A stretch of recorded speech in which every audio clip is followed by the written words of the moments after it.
Police কি বলেছিল আপনাদের নিশ্চয়ই মনে আছে। আরজি করের ঘটনায় পুলিশ বলেছিল, তারা দাবি করেছিল যে অকুস্থল নাকি সঠিক সময় ঠিক মতো করে ঘিরে ফেলা হয়েছিল। সত্যি কি তাই? এই প্রশ্ন আমরা তুলতে বাধ্য হচ্ছি, তার কারণ সেমিনার রুমে ভিড় করার নতুন ছবি সামনে এসেছে, যেখানে মৃতদেহের প্রায় ঘাড়ের ওপর নিঃশ্বাস ফেলতে দেখা গিয়েছে অনেককেই। এরা কারা? আর এই ছবি সামনে আসতেই এক ঝাঁক প্রশ্ন সামনে চলে আসে, এবং মূল প্রশ্ন, এরা কারা? কিছুক্ষণ আগে আপনারা দেখলেন পুলিশ সাংবাদিক বৈঠক করে ব্যাখ্যা দিয়েছে, সেটা দেখাবো। তার আগে আপনাদের দেখাই সকাল থেকে আজ ঠিক কি হলো। আবারও বলি, TV9 বাংলার খবরের জের এবং আমাদের অন্তর্তদন্তের সেই ছবি নিয়ে ব্যাখ্যা দিতে হলো পুলিশকে। একবার দেখুন। শুধু সঞ্জয় রায় নাকি একাধিক ব্যক্তির সংগঠিত অপরাধ? সেমিনার রুম নাকি অন্য কোথাও অপকর্ম? Scene of crime? অকুস্থলে ছড়িয়ে ছিটিয়ে থাকা প্রমাণ, এমন হাজারো প্রশ্নের উত্তর দিতে পারত, কিন্তু সেই প্রমাণ কি অক্ষত অবস্থায় পেয়েছে সিবিআই, নাকি তদন্তভার নেওয়ার আগেই ঘটনার দিনই গুরুত্বপূর্ণ তথ্য প্রমাণ নষ্ট হয়ে গিয়েছে? TV9 বাংলা ঘটনাস্থলের একের পর এক সব বিস্ফোরক ছবি সামনে এনেছে, পরিবারের বক্তব্যের সঙ্গে পুলিশের দাবির ফারাক তুলে ধরেছে। আর সেই সব ছবি এবং পরস্পর বিরোধী বক্তব্যে এই সন্দেহটাই জোরালো হচ্ছে যে 9ই আগস্ট সকালে আরজি করের অপরাধস্থলে আরো বড় একটা ক্রাইম হয়েছিল। 26শে আগস্ট TV9 বাংলা এই ভিডিও সামনে আনে, যেখানে স্পষ্ট তিলোত্তমার দেহ যে সেমিনার রুমে উদ্ধার হয়েছিল, সেখানে তার দেহ থাকা অবস্থাতেই ভিড় জমিয়েছিল বহিরাগতরা।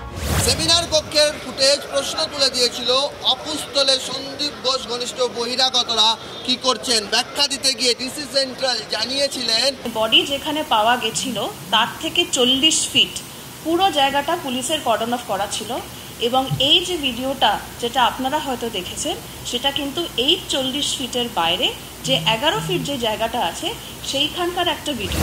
পুলিশের দাবি, মৃতদেহ থেকে 40 ফুট দূরত্ব পর্যন্ত এলাকা সম্পূর্ণ ঘেরা ছিল, বহিরাগতদের উপস্থিতি বাকি 11 ফুট এলাকায়। সত্যি কি তাই? তিলোত্তমা ধর্ষণ মৃত্যুর ঘটনায় আরও এক মোড় ঘোরানো এক্সক্লুসিভ ছবি TV9 বাংলার হাতে। অস্বস্তি বাড়ল লালবাজারের। ছবিটা ভালো করে দেখুন, এটাই সেমিনার রুম। ছবিতে সাদা চাদরের যে পর্দা দেখা যাচ্ছে, তার পিছনেই ডায়াসের উপর তিলোত্তমার দেহ রয়েছে, আর চারপাশে মানুষের ছড়াছড়ি। কেউ ছবি তুলছেন, কেউ হুমড়ি খেয়ে যেন মৃতদেহের উপর নিঃশ্বাস ফেলছেন। প্রশ্ন হলো, পুলিশের দাবি অনুযায়ী কোন 40 ফুট ঘিরে রাখার দাবি করেছিলেন ডিসি সেন্ট্রাল?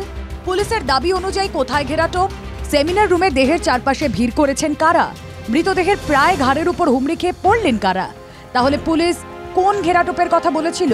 পরিবারের দাবি, ঘটনার দিন দুপুর 3:30-এর পর মেয়ের দেহ তারা দেখতে পান। কর্ডন অফ করা ছিল? না, কোনো ঘেরা ছিল না। কোনো ঘেরা ছিল না।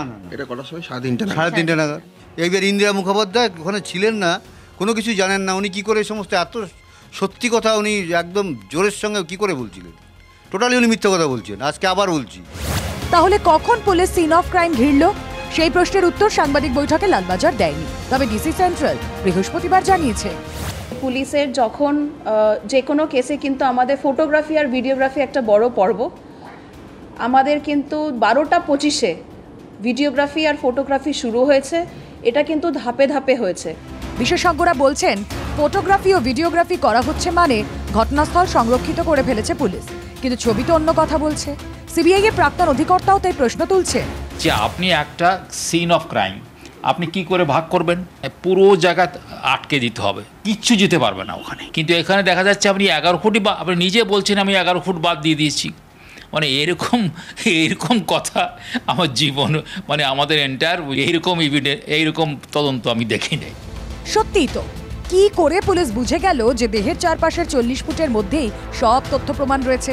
বিশেষজ্ঞদের আরও আশঙ্কা, সেমিনার রুমে ঢোকার একটাই দরজা খোলা ছিল। সেই দরজায় যেমন অভিযুক্তের হাতের ছাপ থাকবে, একইভাবে বহিরাগতদেরও তো হাতের ছাপ থাকবে। সেটা কি তদন্তের পক্ষে অন্তরায় নয়? অতটাই ঢুকতে পারে বা বেরোতে পারে। এই পুরো অঞ্চলটাই কিন্তু প্লেস অফ ক্রাইম। এই পুরো অঞ্চলটাই কর্ডন অফ করে দেওয়া উচিত। যে দরজা দিয়ে বাততাইরা ঢুকছে বেরোচ্ছে, সেই এভিডেন্সগুলো ট্যাম্পার হয়ে যাওয়াটা খুবই স্বাভাবিক। প্রশ্ন হলো, তাহলে কি তথ্য প্রমাণ ঘেঁটে দেওয়ার ষড়যন্ত্র হয়েছে? অনেকগুলি মানুষ হচ্ছে যারা আরজি করের সঙ্গে সম্পর্কযুক্ত নয়, যারা স্বাস্থ্য ব্যবস্থার সঙ্গে সম্পর্কযুক্ত নয়, তারা ওখানে কি কাজ করছিলেন। শুরু থেকে যেটা বলে আসছি যে একটা সৎ উদ্দেশ্য নিয়ে লোকাল অথরিটির ইনভেস্টিগেশন, পুলিশের ইনভেস্টিগেশন ছিল না। শুরু থেকে কিছু একটা ধামাচাপা দেওয়ার চেষ্টা লোকাল অথরিটির পক্ষ থেকে। প্রশ্ন, উদ্বেগ, আশঙ্কা অনেক। তার মধ্যেই একের পর এক চাঞ্চল্যকর ছবি সামনে আসছে। প্রশ্ন উঠছে। মৃন্ময় চক্রবর্তীর সঙ্গে সৌরভ দত্ত, টিভি9 বাংলা, কলকাতা। টিভি9 বাংলার এক্সক্লুসিভ রিপোর্ট। আর এই এক্সক্লুসিভ রিপোর্টের পর, মোড় ঘোরানো এক্সক্লুসিভ রিপোর্টের পর তোলপাড় পড়ে যে আমরা বলতে বাধ্য হচ্ছি, তার কারণ তোলপাড় পড়ে যে গিয়েছে সেটা দেখতে পাওয়া গিয়েছে। তড়িঘড়ি দেখতে পাওয়া গেল আমাদের সেই রিপোর্ট এবং সেই ছবি যা সামনে আনা হলো, এবং সেই ছবি দেখিয়ে ডিসি সেন্ট্রাল তিনি সাংবাদিকদের কি বললেন একবার শোনাবো আপনাদের।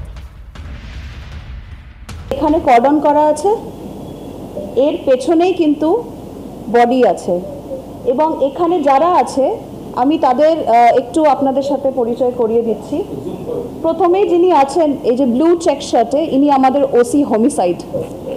তারপরে কিন্তু আমাদের ডিডি সেকশনের ভিডিওগ্রাফার আছেন, তারপরে গণেত সিপি স্যার আছেন, তারপরে কিন্তু এফএসএল এ যারা থাকেন তারা আছেন।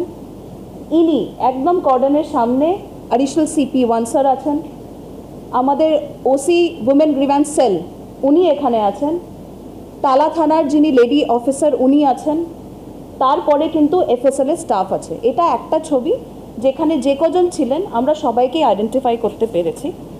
আরেকটা ছবি আপনাদের দেখাবো, এখানে এটা আরেকটা ভিউ আর কি। এটার মধ্যেও কিন্তু আপনারা দেখতে পাচ্ছেন গলায় স্টেথোস্কোপ আছে, ইনি হচ্ছেন কি আমাদের উইটনেস ডক্টর, যিনি ইনকোয়েস্টের পরে এখান থেকে বেরিয়ে যাচ্ছেন। তারপরে আমাদের ফিঙ্গারপ্রিন্ট এক্সপার্ট যেটা আমাদের ডিডির টিম আছে উনি আছেন, আমাদের এসি ডিডিআই আছেন, ডিডি সেকশনের ভিডিওগ্রাফার আছেন, অ্যাডিশনাল সিপি 1 ছিলেন ওখানে আছেন, এবং এফএসএল এর স্টাফ আছে। এটা ইনকোয়েস্টের পরে অ্যারাউন্ড 4:30, 4:40 এরম সময় হবে। তারপরে আমরা মানে টালা থানা খবর পায় বা আরজি করে মেডিকেল আউটপোস্ট খবর পায় মোটামুটি 10টা 10। তারপর ইমিডিয়েটলি আমরা ওখানে চলে যাই। বাই 10:30 আমাদের কর্ডন প্লেস হয়ে গেছে। ইনভেস্টিগেশন আছে, ফর ইনভেস্টিগেশন প্রসেসের সাথে ট্যাম্পারিং করা স্পেশালি এরকম কেসে একদমই সম্ভব নয়। আপনারা শুনলেন উনি কি বললেন। আমার সহকর্মী সৌরভ দত্ত এই মুহূর্তে আমার সঙ্গে রয়েছেন সরাসরি। সৌরভ, প্রথমে যে বিষয়টা জানতে চাইবো, যে দুটো ছবি দেখিয়ে আজকে এক্সপ্লেনেশন দেওয়া হলো, আমরা এক্সপ্লেনেশনই বলবো কারণ আমরা সেই খবর বারবার দেখানোর পর তোলপাড় পড়ে গিয়েছে এ কথার বলার অপেক্ষা রাখে না। দ্বিতীয় ছবিটি যখন দেখা হচ্ছে, কারণ আমরা বারবার প্রশ্ন করেছি লাল জামা পরা উনি কে, লাল জামা পরা উনি কে। ডিসি সেন্ট্রাল যখন হাত দিয়ে দেখাচ্ছেন তখন সেই জায়গায় উনি লাল জামা পরা এবং তার পাশে আরেকজন আছে, সেক্ষেত্রে একজনকে দেখালেন, তার আঙুল দিয়ে একজনকে, ওই দুজন আলাদা আলাদা করে বললেন না। উনি আবার অন্যদিকে চলে গেলেন, ফরেন্সিক এক্সপার্ট অন্য এফএসএল অন্য আরেকজনের দিকে চলে গেলেন, যিনি কর্নফের ভেতরে রয়েছেন। এই জায়গাটা একটু প্রশ্ন বা একটু সংশয় হচ্ছে না? শুভজিৎ, দেখো প্রথম দিন থেকেই এই যে 40 ফুট এবং 11 ফুটের যে কথাটা তিনি বলছেন, প্রথম কথা জানিয়ে রাখি সেটা বিশেষজ্ঞরা খারিজ করে দিচ্ছেন, সেটা ফরেন্সিক মেডিসিন বিশেষজ্ঞ হোক, প্রাক্তন সিবিআই কর্তা হোক, তারা স্পষ্ট বলছেন তদন্ত প্লেস অফ ক্রাইমের ক্ষেত্রে এভাবে 40 ফুট 11 ফুট ভাগ করে কিছু হয় না। দ্বিতীয়ত কর্ডন কি 40 ফুটের মধ্যে ছিল? আমরা দৃশ্যত সেমিনার রুমের দরজার থেকে লম্বা একটা সেমিনার রুম এবং সেখানকার লেন্থের যে ছবি আমরা পেয়েছি, জুনিয়র চিকিৎসকদের কাছ থেকে যে ছবি আমরা পেয়েছি, তার জুনিয়র চিকিৎসকরা প্রশ্ন তুলেছেন যে সেখানে কোনো রকম কোনো কর্ডন ছিল না। এখন ডিসি সেন্ট্রাল ইন্দিরা মুখোপাধ্যায় বলছেন যে এই জায়গাটিকেই তিনি কর্ডন বলছেন, অর্থাৎ ডায়াসে যেখানে তিনি নিজেই বলছেন যে এখানের ওপারে দেহ পড়েছিল, এটাকে তিনি কর্ডন বলছেন। এই যে একটা স্ট্রাকচার, এই স্ট্রাকচারের মধ্যে চাদর দেওয়া রয়েছে, সেইটাকে তিনি বলছেন কর্ডন।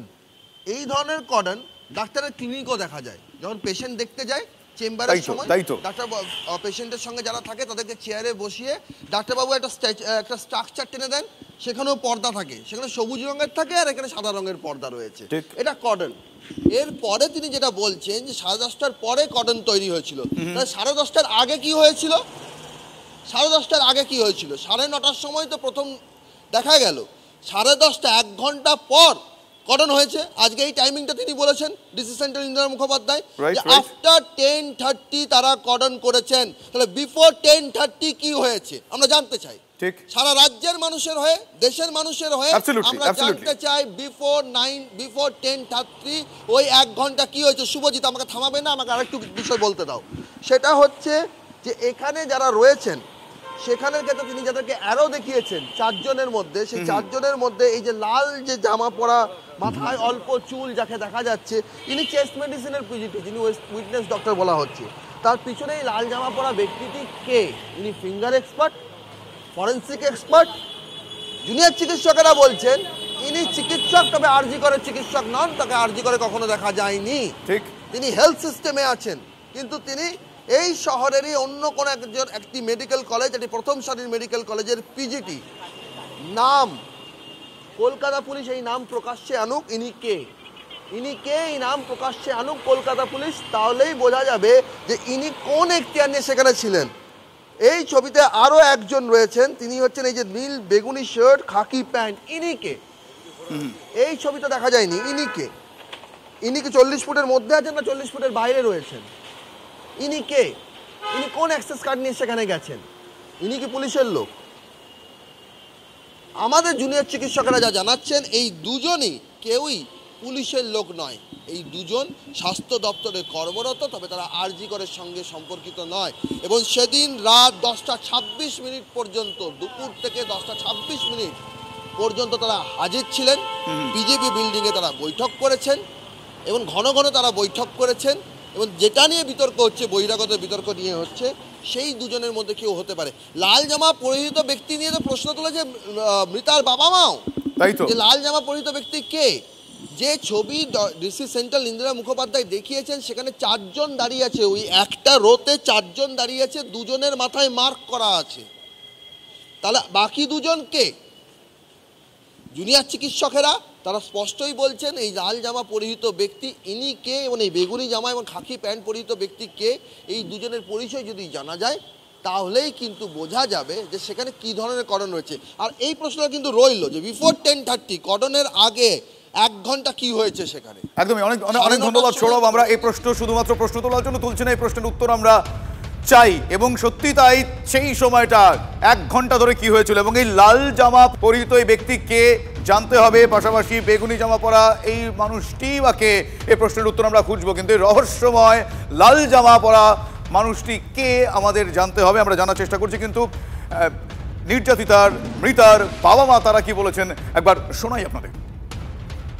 এইবার ইন্দিরা মুখোপাধ্যায় ওখানে ছিলেন না, কোনো কিছু জানেন না, উনি কী করে সমস্ত এত সত্যি কথা উনি একদম জোরের সঙ্গে কী করে বলছিলেন? টোটালি উনি মিথ্যা কথা বলছেন। আজকে আবার বলতে বাধ্য হচ্ছি এখন থেকে। এবং এর সঙ্গে এগুলো সমস্ত পুলিশেরই কাজ আমার মনে হচ্ছে। কর্ডন অফ করা ছিল? না না না, কোনো ঘেরা টেরা, কোনো ঘেরা ছিল না। কোনো ঘেরা ছিল না না না। এটা কটার সময়? 3:30 নাগাদ। 3:30 নাগাদ। ডিসি সেন্ট্রাল যেটা বলছেন, সে পুরো মিথ্যে কথা বলছে। উনি তো যে কটা কথা বলেছেন আমার তো মনে হয় 100% মিথ্যে কথা। উনি তো প্রথমেই বলছেন, মানে 10টা 10:30 নাগাদ যখন ওই ভিডিওর লোকজন দেখা গেছে, তখন উনি বলেছেন ওখানে বাড়ির লোক ছিল। আমরা তো তখন ওখানে পৌঁছাইনি, বাড়ির লোক কি করে হবে? আমরা তো 12:10 ওখানে পৌঁছেছি। ফলে সময় নিয়ে একটা এক্ষেত্রে সংশয় তৈরি হচ্ছে। সেমিনার হলে গিয়ে আবারও ব্যাখ্যা দিতে বসেছে লালবাজার, সে ব্যাখ্যা আপনারা কিছুক্ষণ আগে শুনলেন। TV9 বাংলার এক্সক্লুসিভ রিপোর্ট, এবং সেই রিপোর্ট নিয়ে কিন্তু তোলপাড় পড়ে গিয়েছে।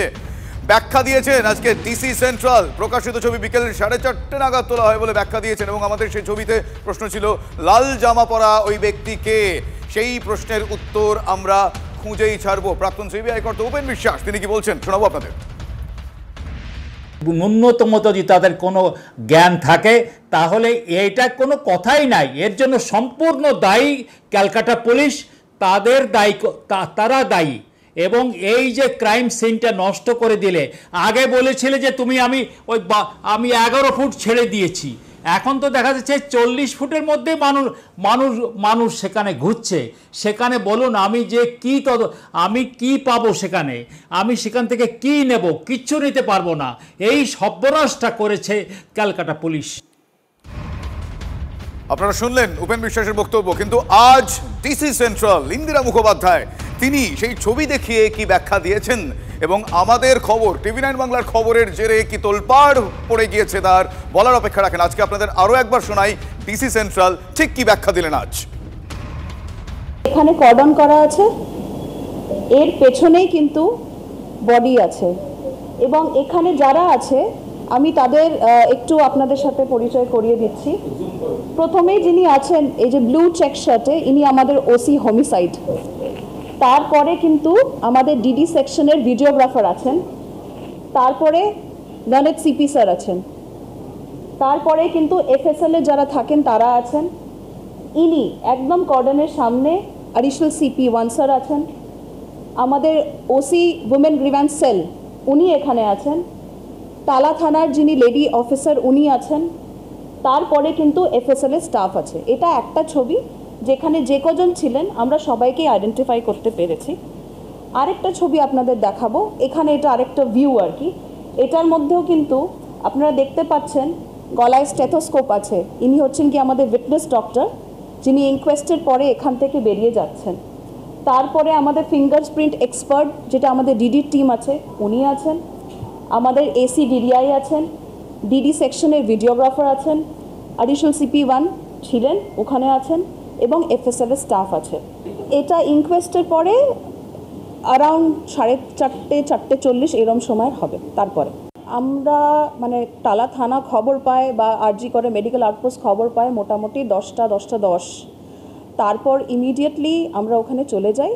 বাই 10:30 আমাদের কর্ডন প্লেস হয়ে গেছে। ইনভেস্টিগেশন আছে, ফর ইনভেস্টিগেশন প্রসেসের সাথে ট্যাম্পারিং করা স্পেশালি এরকম কেসে একদমই সম্ভব নয়। আমি আরও একবার আমার সহকর্মী সৌরভ দত্তর কাছে যাবো। সৌরভ, এখনো পর্যন্ত যেটুকু তাদের তরফ থেকে ব্যাখ্যা দেওয়া হলো, আমি ব্যাখ্যাই বলছি, সেক্ষেত্রে 10টা 10 খবর পাওয়ার পর 10:30 কর্ডন অফ তিনি জানাচ্ছেন, তাহলে তার আগের 1 ঘন্টা আর ব্যাখ্যা দিতে গিয়ে যাদের তারা দেখাচ্ছেন সেখান থেকে ওই একই প্রশ্ন আরও একবার থেকে যাচ্ছে, লাল জামা পরা মানুষটি এক্স্যাক্টলি কে, কি তার পরিচয় কি সামনে আনা যাবে? সৌরভ, দেখো একেবারেই কিন্তু 10:30টার পর কর্ডন অফ করা হয়েছে, এটা ডিসি সেন্ট্রাল আজ বলে দিয়েছেন যে আফটার 10:30 তারা জায়গাটা দায়িত্ব বুঝে নিয়েছেন এবং তারপর থেকে তারা দাবি করছেন যে সেখানে কোনো রকম এভিডেন্স ট্যাম্পার হয়নি। তারা দায়িত্ব বুঝে নিলেন। পরের দিন কী করে সেমিনার কক্ষ চত্বর ভাঙা হলো? তারা দায়িত্ব বুঝে নিয়েছেন 10:30টার পর। আর 10:30টার আগে কী হলো? 10:30টার আগে কি হলো? পোস্টমর্টম রিপোর্ট, সেই পোস্টমর্টম রিপোর্ট অনুযায়ী মৃত্যু হয়েছে ভোর 3টের পর, ভোর রাতে মৃত্যু হয়েছে তিলোত্তমার। তাহলে ভোর রাত থেকে সকাল 10:30টা পর্যন্ত সেই সময়ের মধ্যে সেখানে এভিডেন্স ট্যাম্পার হয়নি, তার দায়িত্ব কে নেবে? সেখানে যে এভিডেন্স ট্যাম্পার হয়নি সেই বিষয়টা কে সুনিশ্চিত করবে? 10:30টার সময় পুলিশ এসেছে বলছে, তারপরে তারা কর্ডন অফ করেছেন। তার আগে সেই সময়টা কি হয়েছিল এই প্রশ্ন আমরা আরো একবার তুললাম এবং আমাদের ছবি দেখে এবং যে বিষয়টা আমরা বারবার তুলেছি, যে এক্সক্লুসিভ রিপোর্ট আমরা করেছি, সেই রিপোর্টকে ঘিরে TV9 বাংলার খবরের জের আমরা বলি, এক্ষেত্রে আরো একবার বলবো জোর। এরকম বেশ কিছু প্রশ্ন আমরা আবারও তুলবো, আমরা উত্তর চাই।